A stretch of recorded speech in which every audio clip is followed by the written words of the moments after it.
adressé aux enfants. Je croyais qu'il serait là, mais on m'a informé qu'il c'était pas prévu qu'il soit là. Et ma deuxième exhortation, on va la puiser dans le livre de Daniel. Je sais pas si, normalement, ça serait intéressant qu'on puisse lire tout. C'est vrai que c'est une histoire qu'on connaît, mais il y a beaucoup de détails dedans qui sont très importants pour rafraîchir notre mémoire. Donc, on va essayer de lire. Amani, s'il te plaît. Ce sera une longue lecture. On va lire Daniel. Essaie de voir Daniel 1. Daniel 1. Daniel 1, oui, sorry. C'est okay. Daniel 1. Oui, tu peux. De Daniel 1 du début jusqu'à la fin. Excuse-moi. Ok, c'est bon. Alléluia. Daniel 1 c'est un peu long. 1. C'est moins long que le troisième. La troisième année du règne de Joachim, roi de Juda, Nabuchodonosor, roi de Babylone, marcha contre Jérusalem et l'assiégea. Le Seigneur livra entre ses mains Joachim, roi de Juda, et une partie des ustensiles de la maison de Dieu. Nabuchodonosor emporta les ustensiles au pays de Shinar, dans la maison de son Dieu, et il les mit dans la maison du trésor de son Dieu. Le roi donna l'ordre à Ashpenaz, chef de ses eunuques, d'emmener quelques-uns des enfants d'Israël de race royale ou de familles nobles. Les jeunes garçons sans défaut corporel, beaux de figure, doués de sagesse, d'intelligence et d'instruction, capables de servir dans les palais du roi, et à qui l'on enseignerait les lettres et les langues des Chaldéens. Le roi leur assigna pour chaque jour une portion de mets de sa table et du vin dont ils buvaient, voulant les élever pendant 3 années, au bout desquelles ils seraient au service du roi. Verset 6. Il y avait parmi eux, d'entre les enfants de Juda, Daniel, Anania, et Michaël et Azaria. Les chefs des eunuques leur donna des noms à Daniel, celui de Belshazzar, oui. À Anania, celui de Shadrach, à Michaël, celui de Meshach, et à Azaria, celui d'Abednego. Verset 8. Daniel résolut de ne pas se souiller par les mets du roi, par le vin dont le roi buvait, et il pria le chef des eunuques de ne pas leur obliger à se souiller. Dieu fit trouver à Daniel faveur et grâce devant les chefs des eunuques. Les chefs des eunuques dit à Daniel, je crains mon Seigneur le roi qui a fixé ce que vous devez manger et boire, car pourquoi verra-t-il votre visage plus abattu que celui des jeunes gens de votre âge? Vous exposeriez ma tête auprès du roi. Verset 11. Alors Daniel dit à l'intendant, à qui le chef des eunuques avait remis la surveillance de Daniel et Anania et Michaël et Azaria. Éprouve tes serviteurs pendant 10 jours, et qu'on nous donne des légumes à manger et de l'eau à boire. Tu regarderas ensuite notre visage et celui des jeunes gens qui mangent les mets du roi, et tu agiras avec les serviteurs d'après ce que tu auras vu. Il leur accorda ce qu'il leur avait demandé et éprouva pendant 10 jours. Au bout de 10 jours, ils avaient meilleur visage et plus d'un bon point que tous les jeunes gens qui mangeaient les mets du roi. L'intendant emportait les mets et les vins qui leur étaient destinés et il leur donnait des légumes. Verset 17. Dieu accorda à ces 4 jeunes gens de la science, de l'intelligence, Amen, dans toutes les lettres et de la sagesse, et Daniel expliquait toutes les visions et tous les songes. C'est 17, hein? Verset 17, oui. Tu peux t'arrêter là. Ouais. Alléluia. Amen. C'est une très belle histoire. On la connaît tous, cette histoire. C'est l'histoire de Daniel et ses 3 compagnons Meshach, Shadrach et Abednego. Une très belle histoire. C'est encore une fois, Dieu a permis à ce que Israël se retrouve à Babylone en captivité encore. Le roi Nabuchodonosor a conquis Israël, il a pris une partie de la population, il l'a transféré à Babylone. Il les a captivés là-bas, il a détruit, je crois, le temple, si je ne me trompe pas, et a pris les ustensiles du temple et l'a amené avec lui. Alors, Daniel et ses compagnons se retrouvent à Babylone, et la première chose qui est importante ici, c'est la similarité qu'il y a entre cette histoire et l'histoire de Moïse. C'est que c'est un peuple qui est en captivité quelque part d'abord, ça c'est un. Et puis ici, au tout début de l'histoire, on nous dit au chapitre 3 que le roi donna l'ordre au chef des eunuques d'amener quelques-uns des enfants d'Israël de race royale ou de famille noble. Ça aussi, c'est une autre similarité. Bien aimé, Patrick nous a dit, la dernière fois que Patrick a enseigné aux enfants ici, c'était pour les rappeler qu'ils étaient de la race royale. Nos enfants doivent comprendre, parce que j'ai dit que ce message ici, normalement, il devait s'adresser aux enfants. Donc, on va passer ce message aux enfants. Nos enfants doivent savoir qu'ils sont de la race royale. La parole de Dieu dit que par sa mort et sa résurrection, il a fait de nous un royaume de sacrificateurs. Donc nous sommes du royaume des cieux, nous sommes de la race royale et automatiquement nos enfants aussi sont de la race royale. Ils doivent comprendre ça. Dans le chapitre 4, dans le verset 4, on dit que le critère de recrutement pour que Nabuchodonosor a donné pour les gens qui devaient, les Hébreux israélites qui devaient servir chez lui. D'abord, on dit qu'il faut qu'ils soient de la race royale ou bien d'une famille noble. Et puis, il précise que ça soit des garçons. Vous voyez encore que là, il y a encore les garçons qui reviennent. On laisse les filles à côté, on prend les garçons. Sans défaut corporel, beaux des figures, doués de sagesse, d'intelligence et d'instruction, capables de servir dans les palais du roi. Là, ce sont les critères de ceux que le roi choisit. Une fois de plus, le target.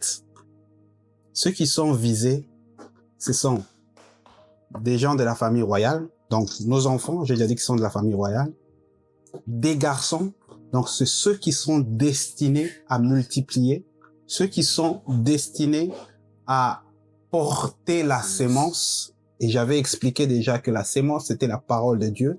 Donc ici, c'est ceux qui spirituellement, dans le monde spirituel, sont destinés à servir au royaume de cieux. Et servir le royaume de cieux, l'objectif du service dans le royaume de cieux, c'est faire de tout le monde des disciples de Jésus. Et pour faire des disciples de Jésus, il faut être porteur de cette sémence qui est la parole de Dieu. Et ici, Nabuchodonosor a encore mentionné cela, que ce soit des garçons. Et il précise que ces garçons soient sans défaut corporel. Donc, j'ai pas envie d'entrer, quand on aura le temps de déballer tout ça, on va entrer dans tous ces détails, mais je vais juste mettre ce qui m'a tiqué. Beau des figures, doué de sagesse, d'intelligence et d'instruction. Pourquoi je dis ça? Pourquoi j'insiste sur intelligence, sagesse et instruction? Parce que nous devons savoir que quand le diable target someone, et c'est ce que le frère Yves a dit, c'est parce qu'il a vu une étoile en toi. Non seulement tu es de la famille royale, non seulement tu es un garçon, tu as une étoile. Et cette étoile ici, c'est l'intelligence, c'est la sagesse, et c'est cette instruction du royaume. tu es un instruit, un citizen du royaume, un citoyen du royaume instruit. Et le diable, Nabuchodonosor ici, l'a vu. Et il continue en disant, enseignez-les les lettres et la langue de Chaldéen. Très important.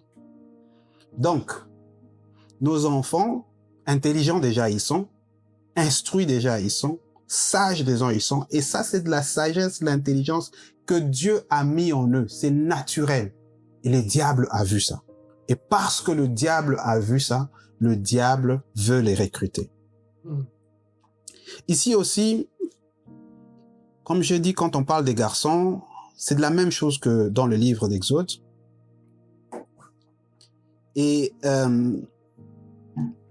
ici aussi, nos enfants sont à Babylone, qui n'est pas chez eux. Comme je l'ai dit, nos enfants naissent ici, pas par notre volonté, pas par leur volonté, mais par la volonté de Dieu. Tout est fait exprès. Dieu sait pourquoi il a voulu que ses enfants puissent naître ici. Dieu sait pourquoi il a voulu que Yves puisse quitter le Congo, ne pas finir sa vie au Gabon, mais qu'il puisse finir sa vie à Leeds en Grande-Bretagne.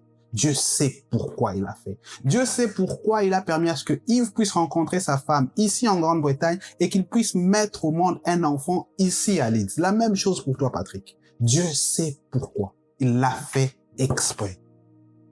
C'est parce que Dieu a un projet avec eux. Et la bonne nouvelle, c'est que ces enfants sont des enfants d'une race royale. La bonne nouvelle est que ces enfants sont intelligents, l'intelligence divine. Ces enfants sont sages, ils ont la sagesse divine. Et ces enfants sont instruits. Instruits selon le royaume. Et c'est ça la bonne nouvelle. Alors, ce que je voulais dire, c'est que, comme je l'ai dit pour Moïse, nos enfants naissent dans un système. Et dans ce système, il arrivera un moment où on voudra les recruter. Il arrivera un moment où on va voir ce que ces enfants ont. Il arrivera un moment où le diable voudra les dérouter. Et le diable va essayer de les mettre de son côté. Bien-aimés, il faudrait que nos enfants sachent. Bien qu'ils soient dans le monde, ils ne sont pas du monde. Il y a quelque chose qu'on a dit ici. On a dit qu'on a changé leur nom. On a demandé à ce qu'on puisse les enseigner les lettres et les langues des Chaldéens. Et puis en troisième lieu, on a dit à ce qu'on puisse les nourrir selon le régime du roi, dans la nourriture du palais, et qu'on puisse leur faire boire du vin du palais. Si vous lisez l'histoire, Daniel, révélé qu'il était, n'a pas refusé à ce qu'on puisse changer leur nom. Je ne sais pas si vous avez remarqué ça. Daniel n'a pas refusé à ce qu'on puisse les apprendre chaldéens. Mais Daniel a refusé de manger la nourriture du palais. Daniel a refusé à ce que ils puissent boire le vin du palais. Et ils ont exigé à ce que ils puissent manger que de légumes et de l'eau. Parce que ils ont dit que le régime du palais était une souillure pour eux. Donc c'est aller à l'encontre de ce que Dieu les avait recommandé de faire. Très, très, très important. Ce que je veux dire par là pour nos enfants, je vais être trop rapide, c'est que nos enfants doivent comprendre que dans ce système dans lequel ils ont, le diable a mis des pièges. Le diable a mis beaucoup de choses attractives. Le diable a mis beaucoup de choses pour essayer de les attirer, de les amener vers lui, et pour les nourrir des choses qui vont souiller leur esprit. Et parmi ces choses qui vont suivre leur esprit, ce sont des choses qu'on les enseigne à l'école. Je n'ai pas dit que l'école est mauvaise. Voilà pourquoi j'ai dit, ils n'ont pas refusé d'apprendre chaldéen. Ils n'ont pas refusé, parce que ça ne suyait pas. Parce que ça ne les suyait pas. De la même façon, nos enfants vont aller à l'école, ils vont apprendre les choses. On va les amener à l'école. Ils vont apprendre chaldéen, les langues des chaldéens. Ils vont apprendre. Donc, cela veut dire qu'ils vont apprendre comment ça fonctionne dans ce monde, dans ce système. Ils vont apprendre la technologie, ils vont apprendre la science, ils vont apprendre comment devenir leader, ils vont apprendre toutes ces choses importantes dont tu as besoin pour t'en sortir dans ce monde. Ils vont l'apprendre. Mais quand il arrivera à manger la nourriture du palais et boire la nourriture du palais, ils vont refuser. Ils doivent refuser. Tout ce qui va à l'encontre de la culture du royaume des cieux, tout ce qui va à l'encontre de la Bible, de ce qu'enseigne la Bible, tout ce qui est comme sûr, nos enfants vont refuser. Ils doivent refuser cela. Parce que nos enfants bien-aimés, qu'on le veuille ou pas, sont ces enfants de la génération de Joël. Ce sont ces enfants qui doivent être des prophètes. Ce sont ces enfants qui doivent avoir des visions. Ce sont ces enfants qui doivent avoir des dons, des miracles. Des enfants qui doivent impacter le monde. C'est pourquoi j'ai dit que ce n'est pas par hasard que Dieu a choisi que ses enfants puissent naître ici. Nous sommes dans un temps, je ne sais pas si vous le remarquez, où les choses ont changé. Ce n'est plus les Blancs qui vont évangéliser l'Afrique, mais ce sont les Africains qui vont évangéliser l'Europe. Et ces enfants que nous sommes en train de mettre au monde dans ce pays sont ceux qui vont le faire avec impact. Mais le diable aussi le voit. Voilà pourquoi le diable veut à tout prix ruiner leur destinée. Le diable veut ruiner leur destinée. On les envoie dans les écoles où on les apprend des choses qui vont souiller leur conscience, qui vont souiller leur personne, leur esprit, pour que le don qui sont en eux ne puisse pas fonctionner. Alors nous devons nous rassurer que nos enfants ont conscience. Bien aimé, quand l'intendant du roi est en train de dire à Daniel que c'est impossible qu'il puisse, que ça sera difficile à ce que il ne puisse pas les donner la nourriture que le roi demandait qu'il puisse lui donner, parce que il s'est dit que quand le roi va les regarder, le roi va voir qu'ils n'ont pas bonne mine. Daniel a dit, donne-nous 3 jours et tu vas voir toi-même la différence. Bien aimé, c'est la même chose avec nos enfants. Nos enfants, il y aura de moments où ils voudront se compromise. Ils voudront compromettre à certaines choses qui ne sont pas bonnes, parce que peut-être qu'ils ont honte que on va les voir différents. Leurs amis vont les regarder différemment. Leurs amis ils vont pas ressembler aux autres. Mais nous devons les apprendre que être différent ne signifie pas être inférieur. Parce que quand tu lis bien, on te dit après ces 10 jours, c'était 10 jours, après les 10 jours d'observation, quand on est venu observer les 3 amis de Daniel, comparativement aux autres enfants, on a vu que oui, réellement, ils étaient différents. Mais ils étaient supérieurs aux autres. Donc, tu peux être différent, mais être supérieur aux autres. Donc, n'aie pas peur d'être différent des autres. Nous devons apprendre à nos enfants que il faudrait que par le respect de des Écritures, que tu puisses que tu puisses t'habiller différemment des autres, que tu puisses aller aux endroits différents des autres, que tu puisses parler différemment des autres, que tu puisses suivre les choses que les autres ne suivent pas. N'aie pas peur, n'aie pas honte, ne crois pas qu'on va se moquer de toi. Cette différence que tu vas faire, c'est une différence de supériorité. Ce n'est pas une différence d'infériorité. Il faudrait que nos enfants puissent comprendre ça. Et c'est la même chose avec Daniel et ses 3 compagnons. Ils étaient différents, oui, parce qu'ils n'ont pas mangé ce que les autres ont mangé, mais la différence était dans le sens positif. Et quand ils sont arrivés devant le roi, quand le roi maintenant a commencé à les tester, les examiner, le roi a constaté que les 4 jeunes étaient extrêmement intelligents. Ils étaient bourrés de sagesse. Ils avaient des prophéties. Ils avaient ils interprétaient les rêves avec précision.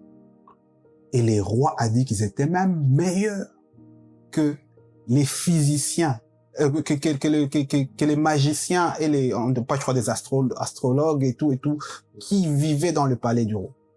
Et c'est ça la différence. Et pourquoi ça? Parce que, je vais être précis. Parce que non seulement ces enfants sont venus avec cette intelligence, cette sagesse et ces instructions qui sont pas de Babylone, qui sont de Dieu, que Dieu a mis en eux.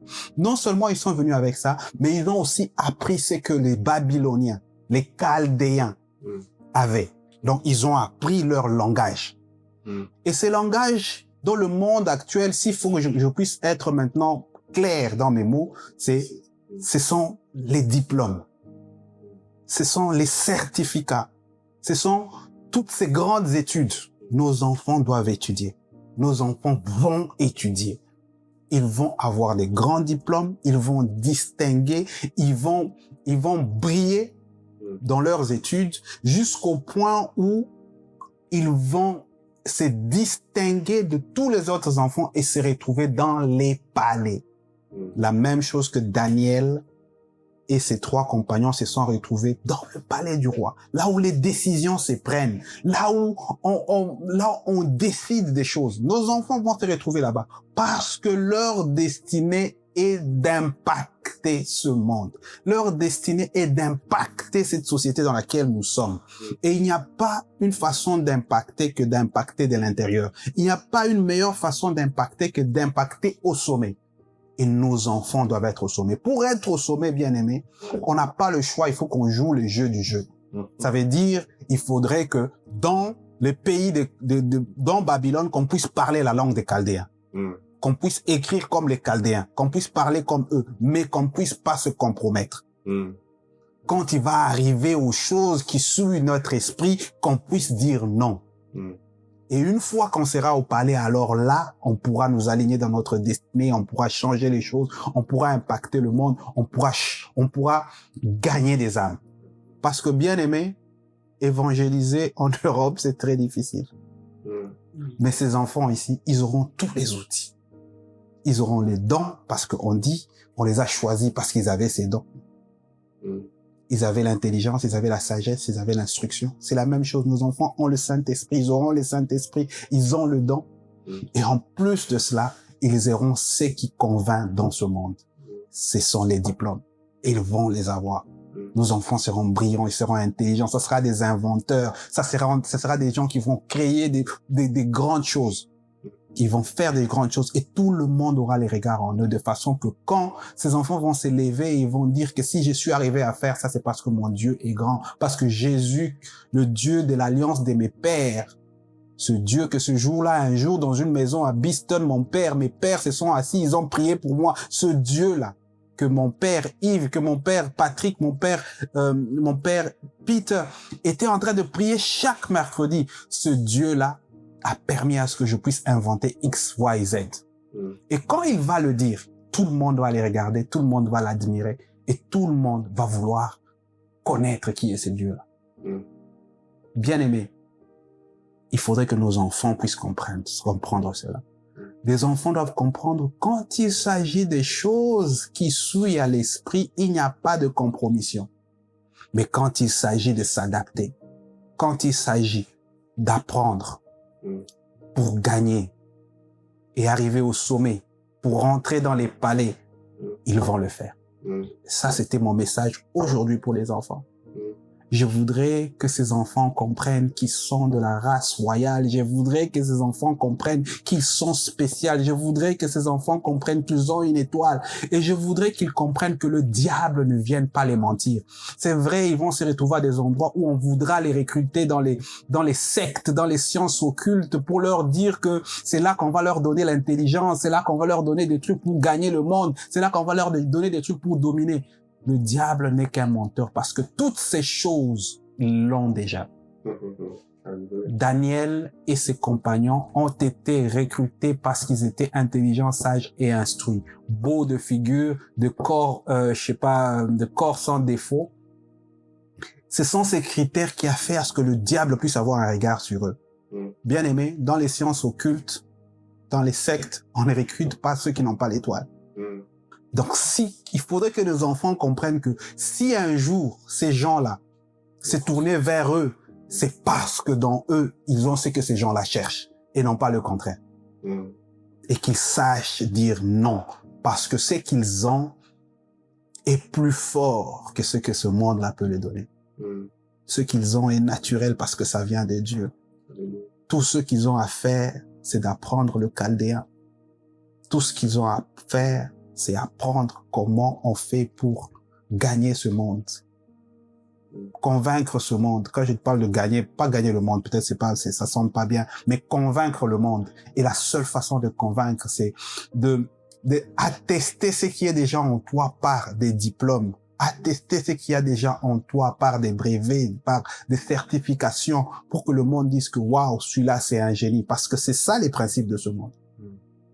Mais ce n'est pas ce qui nous régit, nous. Nous, on est régis par le principe du royaume des cieux. Et nos enfants doivent comprendre ça. Et c'était ça mon message aujourd'hui pour les enfants. J'aimerais que les enfants prennent confiance qu'ils sont spéciaux. Ils sont spéciaux. Ils sont comme Daniel. Ils sont comme Meshach, Shadrach et Abednego. On peut leur changer des noms. On peut leur apprendre la science. Mais quand il s'agira de manger quelque chose qui va suivre leur esprit, ils doivent apprendre à dire non. Parce que leur destinée est grande. Parce que ce que Dieu a planifié pour eux est grand. Ce n'est pas par hasard qu'ils se sont retrouvés ici. C'est parce qu'ils doivent faire un impact.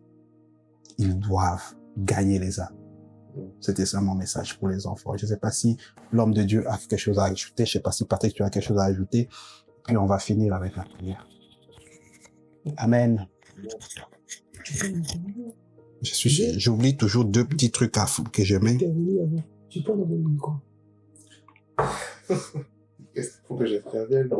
Ouais, je voulais dire un truc qui est très important. Dans la prière de Jésus, dans sa prière, on appelle ça la prière sacerdotale, la dernière prière dans Jean, Jésus dit à Dieu, je vais lire, je ne te prie pas de les ôter du monde, mais de les préserver du mal.